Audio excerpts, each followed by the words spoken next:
Hey guys, it's your boy Tacho here, and we are back for some more Fire Emblem Heroes.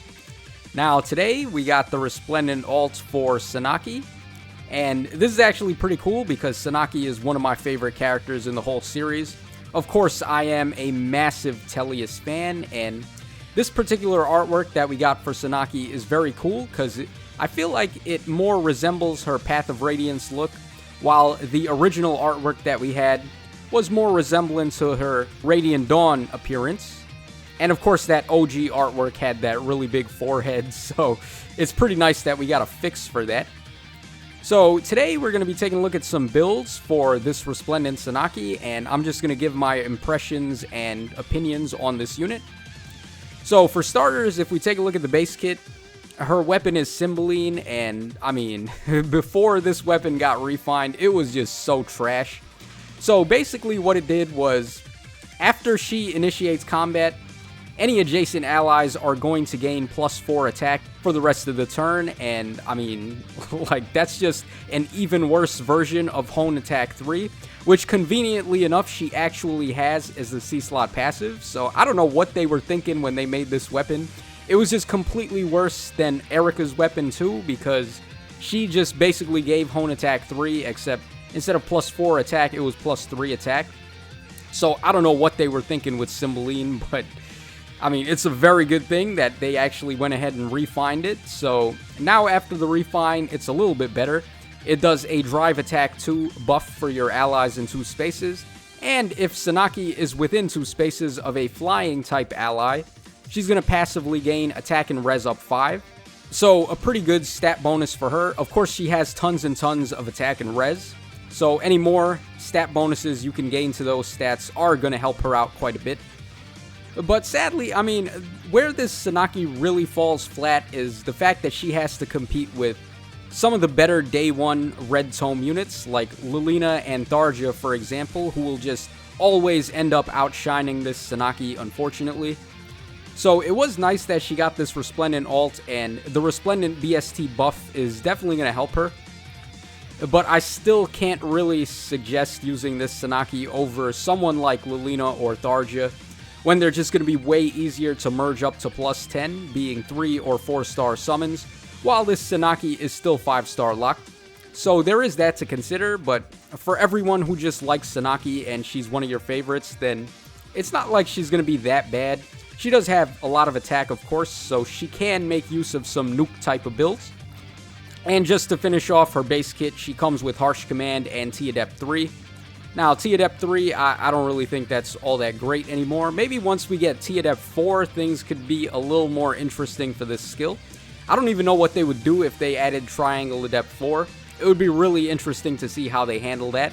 Maybe instead of 20%, it goes up to like 40% or 50%.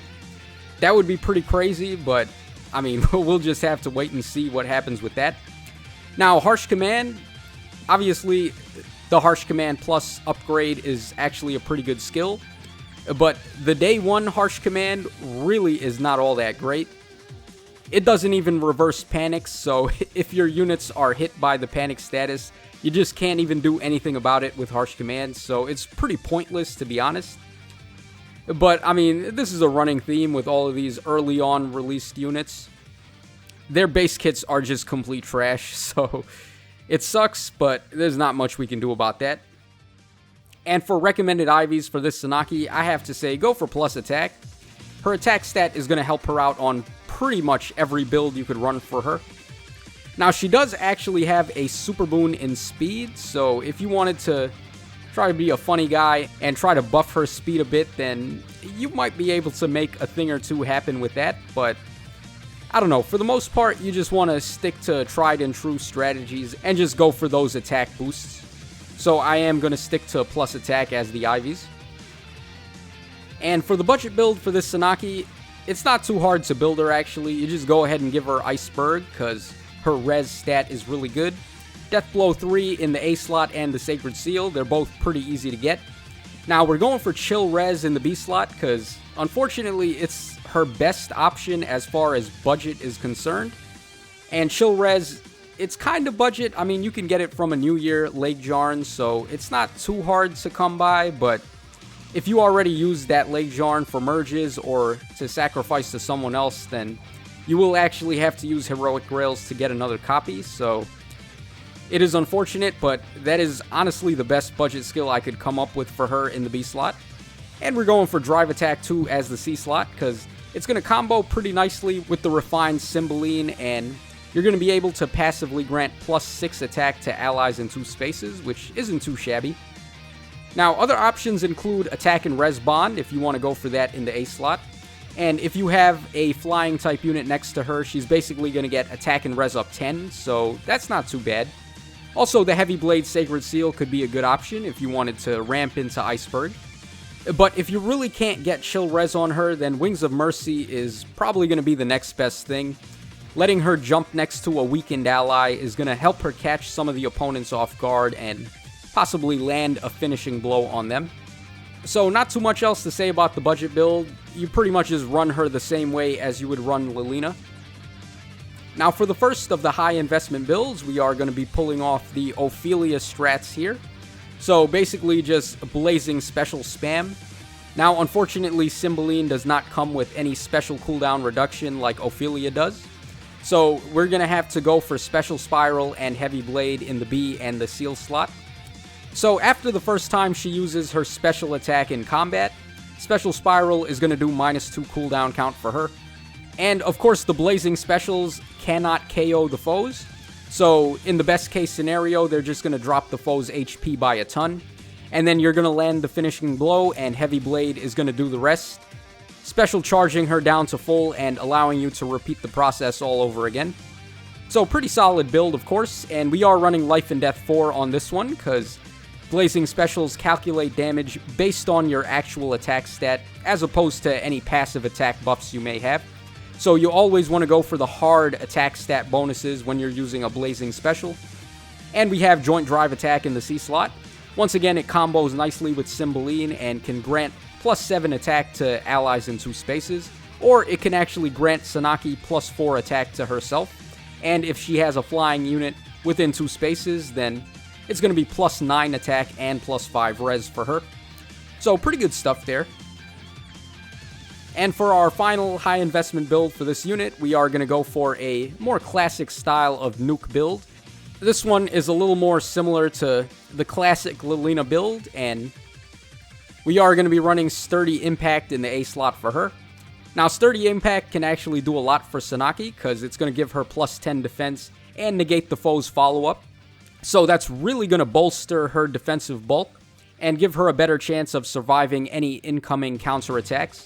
Lull Attack and Res in the B slot, so we can just further augment her bulk while also increasing her damage output. And again, we're keeping Joint Drive Attack. It is pretty much the best C-slot passive in the game, being able to buff yourself and your allies. So ideally, if you could just have Joint Drive Attack on the entire party, then that's just +16 attack to everybody, which is pretty good. And we're going for Death Blow 3 as the Sacred Seal, but I mean, if you wanted to, you could also go for Sturdy Blow to combo a little bit with Sturdy Impact and just raise her defense a bit more. Now, we do actually have some alternate options you could go for this build. If you wanted to try and go for a danger build, you could go for Attack and Defense Push in the A slot instead. And that's going to cause some chip damage for her, so after enough chip damage is taken into account, she's going to be low on HP and possibly able to run a Desperation and Brash Assault build. Of course, you would run Desperation in the B slot passive and Brash Assault as the Sacred Seal in that case. And she'd be able to hit the foes twice in a row and pretty much finish them off. Nuke-type units like Sanaki have no trouble getting one-hit KOs, but if they need to get a second hit, then that's always going to be helpful. And it's going to pile on some crazy damage for sure. So that is another way you could go for this build if you wanted. And if you don't want to run Lull Attack and Res and you want her to support a little bit more, you could go for a Sabotage-type skill in the B slot. I would recommend Sabotage Res, so she can just power herself up when she's attacking. But if you want her to play a little bit more supporty, then Sabotage Attack or Sabotage Speed would work out nicely to help some of your other allies out. This Sanaki does have a pretty good base res, so she can make perfect use of those Sabotage skills. And that pretty much covers us for the Sanaki builds, so not too bad of a unit. and she was in dire need of that Resplendent alt, but I mean, still unfortunately, I would say Lilina and Tharja are a bit better, and they are way more accessible than her. So kind of a shame for Sanaki, but she is still one of my favorite characters, and if you like her a lot, then feel free to go ahead and build her up, and she's not going to disappoint you by any means. She's still going to function just about as well as Lilina anyway.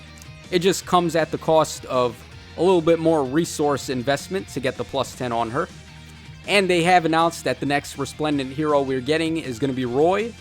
So Roy is rocking the Niffle attire, and I don't know, I think it kind of looks a little bit weird on him, because when I think of the Niffle clothes, I just instantly think of a female character for some reason. Probably because Fjorm just wears it so well, but I mean, Hareed had it as well, but I don't know, I don't think about Hareed too much, because first of all, I haven't even summoned him, so he's like the last Niffle unit on my mind. But it is still overall a nice little artwork upgrade over Roy's previous artwork entry, which wasn't necessarily bad, but it was just kind of plain, so it is nice that we got this. Also, Roy has that Binding Blade Refine, which is actually pretty cool, so this isn't too bad of a Resplendent alt, and of course Roy is a 3 or a 4-star summon, so he's going to be one of the easier plus 10 projects you can go for as far as these Resplendent heroes are concerned. So I'm actually looking forward to this Resplendent Roy. He's going to be a pretty cool unit. So that's going to wrap us up for now, guys. Let me know your thoughts on the Resplendent Sanaki and the Resplendent Roy in the comment section down below. And as always, this is your boy Tacho signing out. So take care, guys, and I'll catch you all again next time.